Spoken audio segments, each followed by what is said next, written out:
Welcome to Loleventvods. Watch the full game of today's LTA 2025 matchup. Off time that all the other LTA teams had. So FlyQuest were bootcamping in Korea. They also had LS, helping them with some part-time coaching over there. So maybe they've cooked up some secret picks, and we'll get right into that draft. The Ivern remains banned against Inspired, but the story of Jungle has been Gwen and Nefiri. Gwen is a very good flex pick. Very, very good for top lane, but also can be flexed into the jungle with the current state of the buffs to both Gwen and Nefiri. Even with all these hotfix nerfs and everything, both of those are still very strong. Plus, we had a little York rework there. A couple of spicy changes. Who also just got a hotfix nerf. So we'll see how much practice these players have been putting in on those other champions. Okay, so we've already talked about the ban on the Ivern towards Inspired. Yone and Vi also removed by Team Liquid. Skarner, Talia, Rumble banned out by FlyQuest. First pick of the draft for them is going to be the Varus, getting a power player down there in the bottom lane for Masu. Masu and Yon, I think, is always one of our most exciting matchups in terms of role-specific head-to-head here in the LTA. Yon being the shining star, I think, for Team Liquid at first stand, even in their less impressive games. Yon was still the one who was really just out there. And you got Insta Callista for it, and he's got Callista Renata in this game now that'll be going up against a Varus, and whatever they decide to pair with it for the side of FlyQuest, because the second pick for them was the Xin Zhao for Inspired nice and early. Yeah, definitely going to be some early skirmishing here if you get the Xin Zhao. Honestly, the Nico here could technically be flex for mid lane and support as well if they do end up locking it. Could lend some versatility, but I would definitely expect it to go bottom lane, try and combat this Callista Renata. We saw so effectively the Varus plus Nico lane really bully early on. Lots of harassment, lots of poke damage from that lane really early on. So we'll see, especially if junglers path down to that side to try and protect. If they can use that range and poke advantage. But Yon and Core JJ have just been the shining stars for TL. That bottom lane, especially Yon, has done so much carry work for the team. So FlyQuest going to have to do a lot, trying to keep that fearsome duo behind. Well, you can see that FlyQuest is still being cautious about the jungle role, respecting the flexibility of the Gwen to go up into the top lane or the jungle, saying, hey, Impact might just play that up there in the top side. We don't want to give them the Sejuani, don't want to give them one of those classic Umpty power picks back in the day before Fearless started, where everybody was saying, oh, Sejuani Maokai. The Maokai Sejuani merchant, of course. But we have the Cassiopeia banned out by TL. This is one of the ones the quad will play in certain situations. Very effective against Callista. The power of the miasma for the grounding effect can be super useful. And Tristana will be the last ban of the draft for FlyQuest. All right, what other AP mids are they worried about here? TL with some more protection bans.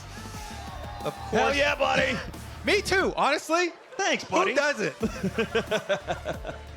All right, let's see. What else do they want to take out here? I mean, maybe some tankier options for Bwipo. Oh, okay. They do actually. Yeah.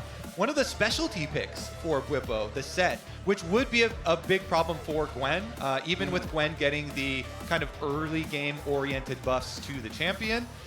Set still would be quite problematic, assuming that Impact does take it up to the top side. All right, so let's see what we get here from the side of FlyQuest. I feel like Rise, his face is just slightly further to the edge of the screen than I expect. And so for a second, I always have to wonder who that is because it's just a blue blur. But that blue blur will be the Rise locked in for FlyQuest. Interesting, because Rise didn't get like the direct changes, but the Rod of Ages did get a much better build path. So will be interesting to actually see. Assuming that it's still going to be the build there for the Rise. You can go with the double Ruby Crystal start, but Jarvan here locked up since Rise doesn't have the jump. Varus doesn't have the jump to be able to get out of it, so the ultimate there for Jarvan will be very effective against those carries. Also, a lot of times, too, you can try and just like ult the Nico and then EQ out of your own ultimate. Try and keep one of those engaged threats away from you.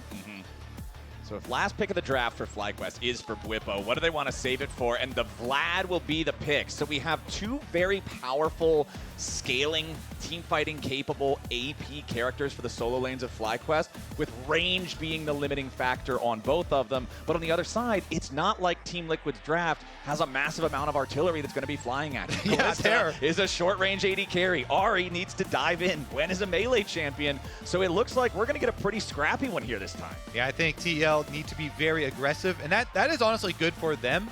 When they have been at their best recently, when they've been focusing on trying to win early game and snowball.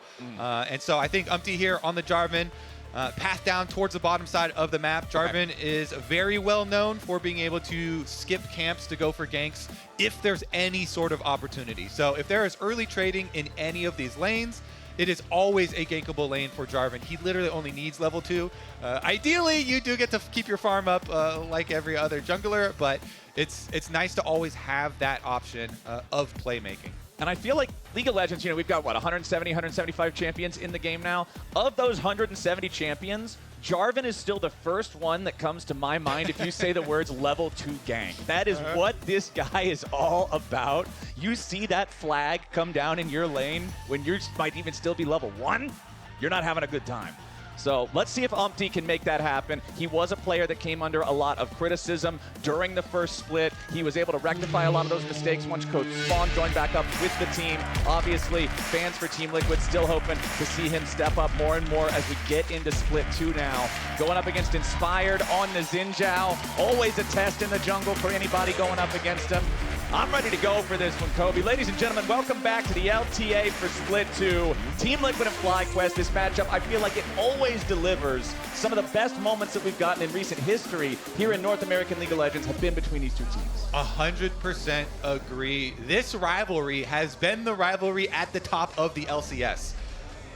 They are very close in game score as well, Flowers. Both like all time for the organizations. Bwipo here, though, under attack pretty early on. Should be able to just walk his way out. Yeah. It's 106 though already. So they're getting a little bit deep in time, which means that that damage will stick. So decent opener here for Impact. Yeah.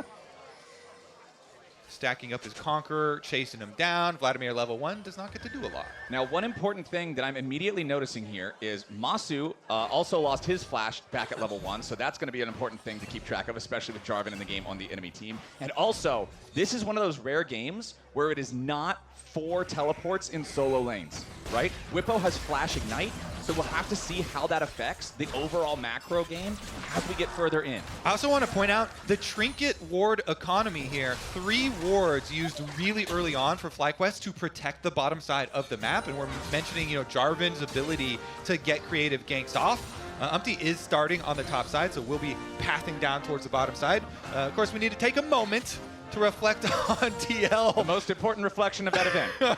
Yep, TL in, and then as soon as they got their victory over KC, they were out. So, GG. Yep, it happens. Yep. Done and done. Get in, mission accomplished. Yep, back to the LTA, though. They have to worry. Yeah, they have to worry about the bottom lane, or look to prey on the bottom lane. More importantly there, and try and prey on that flash that was blown. Is good that you point that out, because that is the much more impactful part of the level 1. Masu being down the flash, and we were expecting that bottom lane to have some heavy trading as well to open up opportunities. So both junglers will end up on the bottom side of the map, kind of close to when the wards are expiring after their full clears, and we'll see if we can get any further action down there. And I'm glad that you mentioned back in the draft just the immobility of both of those carries in the Ryze and the Varus on the side of FlyQuest. And even when you look at Vlad, obviously he can aggro drop with his pool, but he doesn't have any way out of the Cataclysm either. So Umpty just has so much potential this game. If his timing is right, if his game sense is not leading him astray, to be able to punish any sort of a weakness here on the side of FlyQuest and really accelerate this TL comp that you already mentioned. They want to play aggressive. They want to get ahead. I mean, you're playing a Kalista Jarvan comp. That's what you need to do. Yeah, definitely do. Meanwhile, bottom side, as we were taking a look at the Trinket ward economy, they instantly refreshed this Pixel Brush ward, but not going to do a whole lot, as bottom lane still has push power for TL, so Umpty gets to go up to the crab and grab that one, and Spire's going to have to go up to the top half of the map to trade them there, which means under tower down there, the Varus and the Nico here trying to scrape together the rest of their CS and should be able to claim pretty much every other one of those minions and end up fairly close here, though. The early recall for Kalista quite nice with the boots plus the longsword here, and they're going for the swap flowers right after that early reset. So they use their lane priority, push in, get their recall off early on, and swap up to the top half of the map to go collect that wave. And it feels like this is kind of the new age way of playing lane swaps, right? You wait out the timer, and then you send bot lane to the top side. They're already going to be there here in a minute and a half when the grub timer flies. Exactly. Ready for that fight. They want to scrap over it. By that time, though, everybody's still going to be looking at this Masu flash timer. So that timer winding down fairly quickly before nobody has been able to punish it. And we'll see if they're able to change that story. Because remember, with both junglers starting top side of the map for their first clears, it's pretty easy to continue to track junglers. They go for their second full clear, again, top down. Are just going to bounce on over. But Umpty's actually not going for his second full clear. Okay. He's dropping some camps here on Jarvan, delaying his red side camps to come fish around for top side, which means Inspired will be ahead in CS here, be a bit up in his tempo here for junglers. And we'll see Umpty on his recall just reset back down to the other side. And speaking of tempo and speaking of being able to punish things, like when we look back at the level 1, when we look back at Bwippo taking that chunk, it hasn't really hurt him a whole lot, and now he's in a great spot. It's first blood for Bwippo. The Ignite used to guarantee it. They make the move on impact before either one of the top laners is level 6, and it's FlyQuest first on the board. And there you go. Umpty camp on top side, doesn't find anything there, goes for the recall. Meanwhile, Inspired finishes clearing towards the bottom half of the map, and as Impact walks up, this Gwen that has no flash, no mobility summoner spell, they get their kill, but now contesting, looking at the dragon. Okay. Looks like Umpty's going to be able to push Inspired off. Now, very similar inventories here for both these champions, but it is one extra ruby crystal for Umpty. So it's interesting because Bwippo heading back down, but has no Ignite, and meanwhile top side. Oh, nice. Busio gets caught out there. CoreJJ and Yon going in. The handshake is beautiful, even through the clone. There's no way home. Beautifully done from CoreJJ and Yon. The Renata Glass setting it up with the engage to guarantee that Yon's getting on the board, tying up these 80 carries. That's exactly where TL want all of their money in Yon's pockets. The Kalista flowers, you said it. Now that opens up the option for Umpty be able to go from Dragon up to the top side of the map. Interesting, Busio here on his reset. He won't have any summoner spells for the Nico, but he is going to head right out to the Grubs.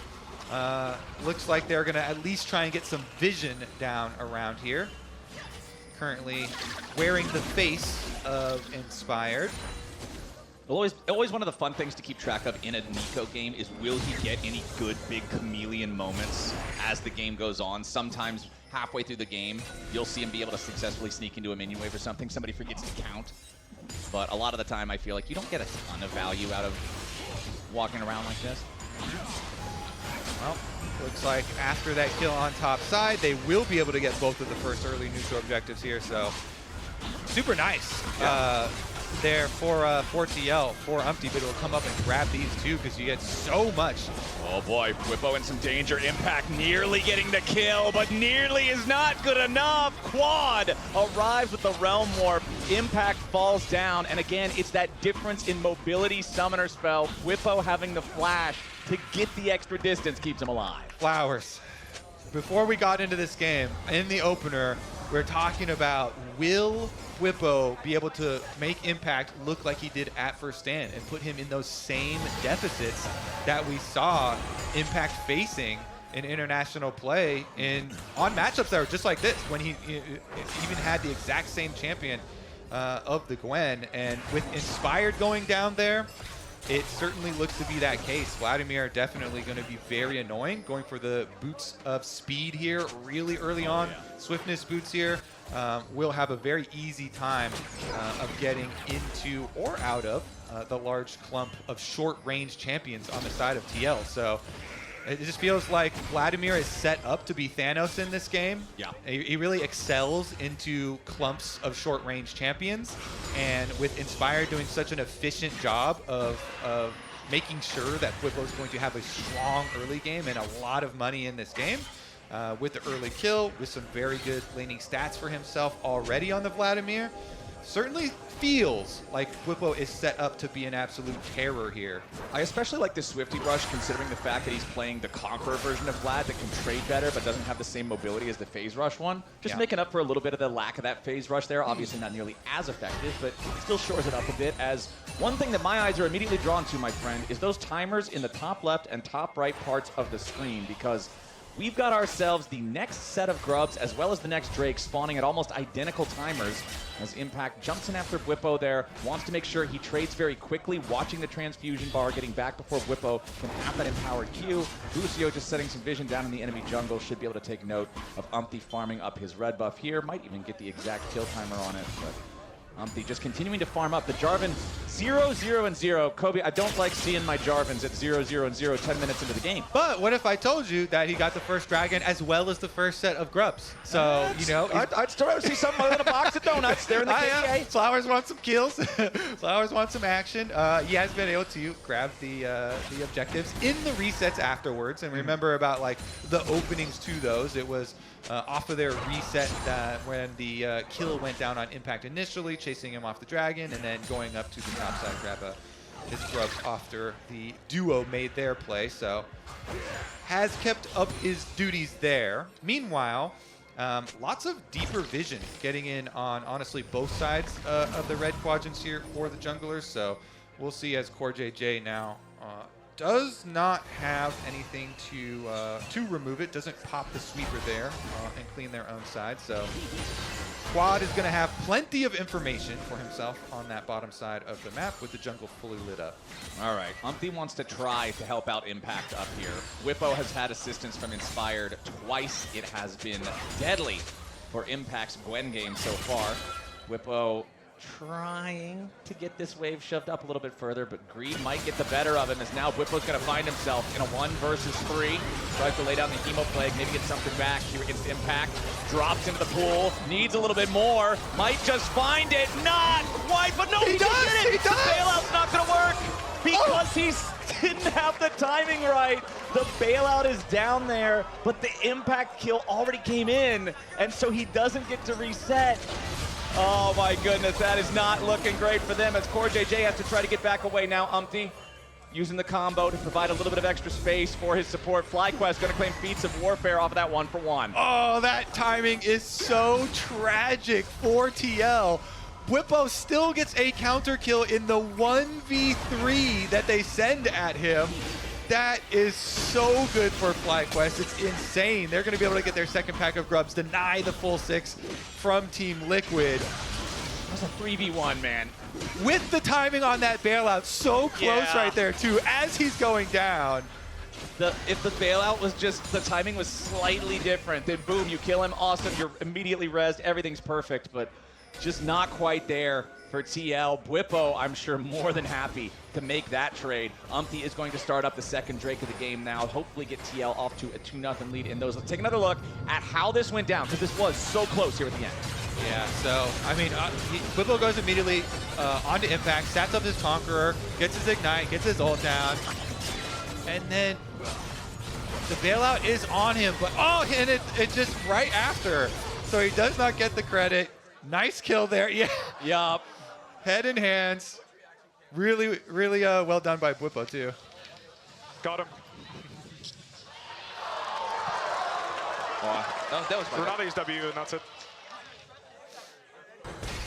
Yeah, that's so tough, man. If Bwipo just took an extra half second, fraction of a second to die, the bailout ends up working there. But hey, not the way it went. FlyQuest up 1,000 gold now. Team Liquid up 2 Drakes to nothing. Grubs dead even at 3-3. And now our neutral objective timers are pretty thoroughly desynced, especially with Rift Herald being one that teams very often like to fight for compared to full scrap over the grubs, full scrap over one of those first couple of drakes. So here in 2.5 minutes, I expect us to get something out of that. I expect us to see Team Liquid want to fight. You can see Yon has that Blade of the Ruined King already completed now. You can see the Rod of Ages also starting to stack for APA, but the same thing can be said for the Rise for Quad. Yeah, I just feel like FlyQuest are set up to have so much more success in this game than TL are going to have, because there's gonna be the Varus poke that comes through, and so then TL are faced with the problem of having to get their engage off, and so it's basically going to be in like Umpty and APA's hands with their engages, either charm flashes from APA on Ari, or Jarvan going in head first and trying to have like Renata ult follow him with their ulti. What? Then it's like a very rough situation where you're diving into what presumably will be a fed Vladimir. He's looking pretty strong. And so FlyQuest seem like they're going to be able to put a lot of pressure here, especially since we haven't seen Rise be the center of attention in this game very much. But Quad is scaling quite nicely to have some side lane threat himself on that Rise. And Plate Gold, of course, was also in their favor. Very healthy gold lead here for FlyQuest in these mid stages of the game. And Quad did go, of course, still with the Rod of Ages plus the tier build here. So once you get your double mana items going, Impact now is the target once again. Yeah, we got the Realm Warp coming in. Quad cuts off the easiest escape route, but Nice Impact juke. is still fast enough. You can just walk away from it rather easily, so nice job there not getting caught out by FlyQuest. You do not want to give that Rise any more gold. He is already the single highest individual gold lead for his team, up nearly 1,000, up over 1,000 now compared to his counterpart in APA. This guy is going to be a menace once we get into these team fights, especially like you said, talking about the first two items being those stack attacks. 280 out of 360. That tier is going to be done before you know. Certainly will. Inspired now. Once again on the side lane attack. Okay, the Tides of Blood looking to close the gap, immediately dropping Hemo Plague into the Ignite. Inspired priming the first two charges of 3 Talon Strike, so immediately has the knock-up ready for the third, and that makes it all too easy for FlyQuest to overload the bottom side, take out APA. Yeah, they sent 3 people bottom, and TL in response on the top side of the map where they have numbers, try and go mid play. Oh, the handshake missing there is tragic from Core JJ. Yon commits the ult, tries to set it up so they can use the Renata bowling ball into the handshake wombo combo to get a pick on Masu. But because Core misses that handshake, Masu's still alive, doesn't even spend a summoner spell. Luckily for TL, it looks like they may be able to secure this Rift Herald without a fight, at least for themselves. Yeah. Yes, sir, they will. However, that Herald being secured will be traded for a bottom lane tier 1. Exactly. The price you're paying is solo tower gold here for the Vladimir. That has already been a problem. Now, with feats of strength and the cosmic drive on top of the boots of swiftness, Whippo is going to be zoom without having to go for the phase rush. Quad though. Oh, Core JJ flash handshake onto Quad, looking to lock up this Rise with the assistance of Impact and Umpty. There's no way out for Quad. Nicely done there. That time it's Team Liquid finding the better of their opponents in the 3v1. Of course, we had to get a pause. So I just got an update. Apparently, Umpty's monitor had some flickering issues. So they're investigating the monitor, make sure there's nothing wrong with it, make sure it's not going to randomly black out in the middle of the next fight or something. So You definitely don't want that. Yeah, no, pretty hard to play League of Legends when the monitor doesn't work. Watching yeah. the Brazil games earlier this morning, and our first game, our mid lane matchup was Corki Azir in LTA South. I was like, oh please no, not this every game. Yeah. So we're not starting off with Corki Azir. We get to have Gwen versus Vlad, right? Like I'm okay with this. We got Whippo with his Zeus cosplay here going on. Seeing if they can replicate, and so far, doing a very, very good job of it. So let's see if they can actually close it, though, because the dragon is coming up shortly, only 20 seconds there. So should be FlyQuest rotating their resources over to that dragon. They're in a good spot to be able to fight this one with. Yeah. TL, meanwhile, TL have to rely on getting a pick. Like they, honestly, they really have to here. So let's see if they can do just that. Oh, Inspired jumping over the wall, going after Yon, forces the flash of retaliation from the Team Liquid AD carry as Whippos into the back line. The Tides of Blood nearly kill off the Callista, but not quite enough just yet. Whippo needs an empowered transfusion, he gets it. Meanwhile, into the back is Impact, but it ain't gonna matter. He should die first, but no, it's Whippo, and Impact takes one with them. Whippo and Masu are both down, and Team Liquid team fights better. That was so good from APA. He got the charm on Whippo as FlyQuest were trying to peel back to kill the Gwen. Team Liquid get the extra kill in the team fight. It doesn't look like they're going to be able to take the objective. Not at the moment yet. Quad here is still very, very scary, and Busio is threatening. He doesn't have his ult, though. Quad just evolved his Archangel to a Seraph's Embrace as well, so another sneaky power spike. If Team Liquid isn't hitting tab and paying attention to that, they might get surprised by the shield. Okay. Umpty wants an opportunity to try to find a knock-up here onto somebody, but Inspired is not going to be the right target. Quad dumping damage into the Team Liquid lines. Follow-up from Inspired as he's ready to chase. Shutdown, credit over to Quad. Team Liquid hung around too long. Umpty goes back in, but he's shot in the face as he makes his entry. Now it's Impact and APA in a 2v3. Team Liquid, right as it looked like they won a fight they shouldn't have, they give it all away. FlyQuest are happy to accept the gift. Woo. Only 5 seconds before, the crowd would erupted into Team Liquid chants, and now immediately the rebuttal from the FlyQuest fans. The chants go up, as you said. I mean, they're standing around staring here at the Dragon, but Quad is too strong. Even in the 4v3 here, Umpty uses EQ. Since that does not land, Jarvan has nothing left. And Quad is just dumping damage into them. The Rise chains there. Oh. And then they continue chasing. Remember that Yawn had to flash at the beginning of the initial team fight, so he's got no further way to run. Yeah. Umpty wanted to be the noble sacrifice, but he just ends up being the side of fries. And then APA even, just way too little, way too late. What a disaster for Team Liquid in that fight. Yeah. The noble sacrifice turns into the free lunch. I do like a free lunch. FlyQuest definitely are eating good here. 4.6K now, the gold lead for them. And Quad there doing so much work on the chase down. Got a needlessly large rod and inventory 2 flowers. So on top of the fully transformed Seraph and the 8 stacks on the Rod of Ages, which will tick over fairly soon. Looking at the death cap coming in shortly after that, and Rise damage just goes through the roof here. So Team Liquid, they are so short range, as we've been highlighting with their comp. They don't have a lot of options to get back into a game. Basically, when you're in this sort of position, all you can do is clear out vision, group up, and go for picks. You're so short range, you just have to. Ahri flashes, look for your charms. Jarvan, just full send. Try and pick out FlyQuest when FlyQuest are spreading too thin on the map, because your idea is, all right, FlyQuest are so far ahead, they're going to try and play multiple lanes. Yep. They got these two great split pushers. Yeah, we got to pick on one of the lanes, just full send. I mean, that last fight was really the one that felt like the game was pretty close up until then, but this is the first like big swing after Team Liquid made the blunder walking up to the they're Dragon. going to fight it. But now FlyQuest are just going ahead and saying, you know what, we're going to start Otacon. We dare you to come and try to answer this. A Scryer's Trinket placed into the pit is going to notice what FlyQuest is doing, but TL's got nobody nearby. It's Masu and Busio dealing with Umpty and Impact here at the same time. Pop blossom to try to peel from Masu as he fires an arrow right back into Umpty. Needs a little bit more damage to get the kill. The Realm Warp arrived. Masu's still in danger. Nobody's paying attention to Impact. He is going to manage to come back thanks to the false life from the Otacon, but still that's 2 false lives popped. Impact fighting for his life back here finally does drop. FlyQuest getting a little bit fast and loose there with their Otacon reward, but they're deciding, hey, let's go for it. Let's challenge these guys. 2 of those expended. Yes, they get Impact back. It's a wild one here. So TL, they know that they don't scale well into this game, and so that's why they still want to force. They teleport early. You saw a teleport from Ahri go down to the bottom side really early once FlyQuest are on Otacon, and then they just try and get their pick off on the bottom lane here that are rotating over.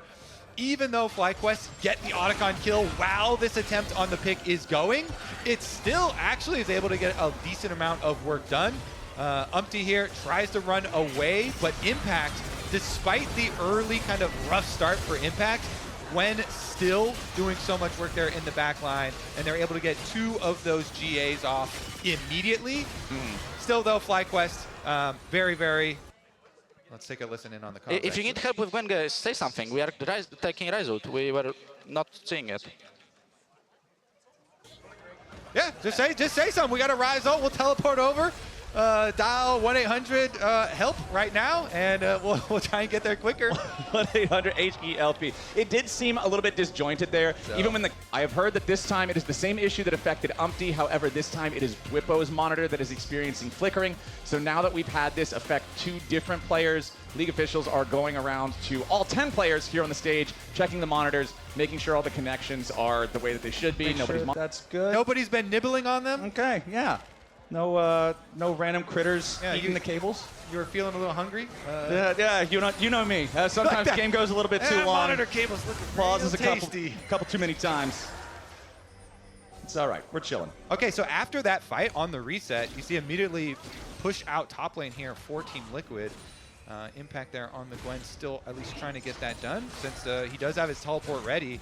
Maybe TL, they look at this ward in mid lane, like they do have an option for a teleport for the Gwen, trying to put down some more wards, a couple more options for him. The GA's, of course, still on 3 members here for FlyQuest, though. Yep, and you can see that timer is running pretty low, so Whippo just trying to play as aggro as is still reasonable with this Vlad. You've got the false life, you've got the extremely fed game state that he's currently playing from, Riftmaker plus the Cosmic Drive plus the Enchanted Boots of Swiftness, as FlyQuest will now move on to their second Drake of the game. Team Liquid did manage to secure those first 2, and I honestly think feeling so pressured to secure the soul point status on the last one is what made them overextend to try to challenge for it when then FlyQuest did punish them. But since they missed it, it just feels like there's not even any reason for Liquid to be in the area for this. There's no way to contest it. They're too far behind in gold. It feels like it would just be a one-way trip without a whole lot of reward. Yeah, and a whole lot of cost as well, since Baron's up in 30 seconds. So very expensive tickets for a very bad destination. Yep, definitely don't want to lose another fight like that. So spend some resources there. At least just keep some sort of vision up around Baron, since that thing definitely can go down decently quickly, even on spawn.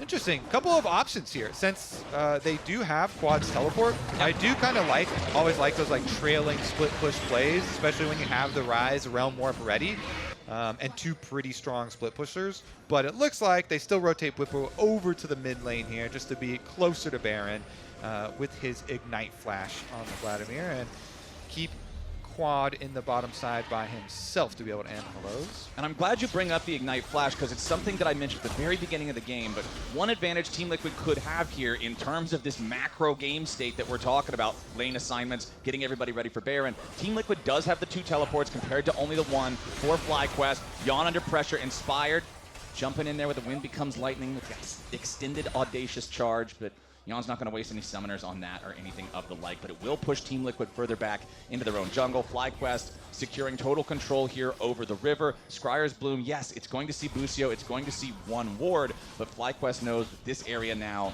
is dark and full of terrors for Team Liquid, who honestly, Kobe, cannot afford to give away a Baron. They need to know if FlyQuest is attempting this, because there's only so many things you can hand FlyQuest before the game's unmoved. Oh, I mean, TL can't afford a lot right now. They can't afford their 3rd items either.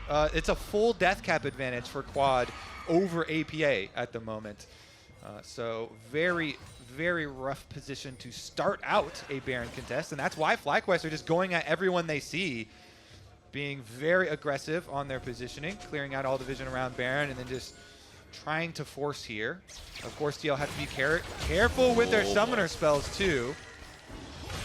Okay, they didn't want to full send their undercore, JJ. I respect that. Do want to give a lot of credit to Inspired here as well. 4-0-4 on the Zinjel. It's 8 out of 10 kill participation, highest on the team. Next closest one is Busio with 7 there on the Nico. We talked in the beginning of the game about how Umpty was set up with this Jarvan pick against immobile carries to be a big playmaker, to be a big difference maker for TL. But I feel like Inspired has been the king of the jungle in this one, man. Not close. He has, especially his early proactive plays towards the Vladimir. Very, very influential in this game. Here we go, though. This is going to have to be TL coming over with APA. He's going to have to teleport in if they want to go for this. Oh, Umpty just 50%. Taking a massive chunk there as Quad immediately fires into the Team Liquid lines. APA has arrived in the wrong spot. You want to talk about the wrong destination, the wrong plane, the wrong ticket, the wrong airport, the wrong play from APA is punished. And FlyQuest now with a 4v5 back into the Baron pit. Umpty's hoping for a miracle play now, I guess. He's trying to find a way towards that Baron to steal it. It's so hard for TL though, because they don't have the range to like poke down either, so it kind of has to be a full commit. Yon and Core JJ staying together. Core knows he has to peel for this Kalista if they want to have any sort of a chance here. But Impact, the most deadly player right now on Team Liquid, I would have to think. Masu's got low HP, so he's trying to continue to play from range, as Whippo now knows that Impact's going to need to dive in. Meanwhile, on the side of the fight, they're going to try to save Core JJ. A knockback back up into the air as Quad is down. Masu's having to go now into full retreat. Beautiful shutdown over to Umpty. Team Liquid has found 2 kills. Yes, they had to lose Impact for it, but they stopped the Baron play. Umpty throwing the flag over the wall, but not wanting to follow up with the spear. He knows that now they might have a chance to go after the Baron. They've got a Kalista. They have the extra smite secure power. Inspired is still alive, but he has no flash. Whippo is alive, but he's very low on resources, and critically, there is no teleport. Vlad can't just recall and rejoin for a fight afterwards. 2 of those big cannons in Masu and Quad are down, and in an incredible showing around this Baron pit, good patience from Impact, good spacing there from Yon and Core. Team Liquid might still be alive in this. Patience for the whole TL team there in the face of the poke damage. And let's take a look, because I think it was Core who hits the first skill shot here, the handshake onto Quad. Yep, it's Core with the handshake onto Quad that sets it all up. That allows Umpty to EQ in onto him, and they fully chain with the Renata ultimate, and they get the kill. They take down that Fed rise, that death cap rise that we kept on highlighting, that we kept on saying so scary in this game. In the moment where they need it the most, it is Core JJ who finds the handshake to start it all off for Team Liquid. And now with Baron, they've got a split push with their Gwen. FlyQuest are taking away that Dragon. In payment though, the tower is immediately going to go down. Big moves there from Core JJ, as now APA dashing in with a Spirit Rush. One to go after Masu, right on top of him here with a charm. Busio needs to try to protect, but Core JJ is already down, as Inspired is unstoppable, and APA is unsuccessful. Impact diving into the back line to at least find something, but now he's hopping and skipping behind enemy lines, behind enemy turrets, back near the enemy base wall. He has no ulti left. Inspired just gonna walk back up through the gate, immediately ready to fight this guy, unafraid, knowing that he has Quad next to him. Now Umpty's taking a turret up there in the top lane at the same time, but Inspired dominating. That's 3 dead on Team Liquid. So they tried to keep on going. They wanted to use the aggro that they had, the momentum that they had from that Baron. But as APA dives in, immediately going towards Masu, just not enough to finish him off immediately, and it turns around. Yeah, that caused APA then to go in, Impact to go in to follow up and try and secure that kill. Let's take another look at the initial one though, because the poke comes out, APA goes straight for Whippo, who pulls it, and so he goes on to the second target. But Umpty already used his EQ, and then Whippo flashed his Jarvan ult, so that's why they split the fight so heavily there. The collapse from Inspired and Quad able to get there and kind of get the punish, which split TL apart. They still have at least some Baron buffs. Ooh. Handshake there on Whippo as he immediately turns into a puddle as soon as it connects. Does not want to get followed up on by more damage there from Yon. So let's go ahead and take a look at things, because right now, Kobe, we got ourselves a pretty interesting game state. 3.5 minutes till Baron again. 3.5 minutes until what'll be sold, not for Team Liquid, but for FlyQuest, who have managed to secure the last 3 Drakes in a row and are now currently pushing towards the tier 2. Busio getting away as TL tries to dogpile in, maybe cut off FlyQuest, but Inspired's found his way to APA. Xinjiao's gonna solo kill Ari if TL isn't careful. Whoa. They toss Core over the wall there with a very aggressive Kalista ultimate. Umpty ready to join back over the wall himself, but immediately knocked up into the air by Inspired as Umpty tries to re-engage the bailout, ready to go, but Busio with a massive Paw Blossom on the 2. Inspired's already godlike, Umpty's already dead, Impact's already joining him, and Team Liquid melts away. FlyQuest with the full send Realm Warp into the base. Masu barely survives the turret. Core JJ and APA barely survive at all. And the Nexus is FlyQuest target. FlyQuest are going to start Split 2 with a win over TL. Inside the base, the Realm Warp in to finish it. What a cool way to end the game. Whippo keeping Core and APA trapped on the steps of the fountain. FlyQuest 18-8, feeling great, taking game 1. Inspired deathless that game on the Xin Zhao.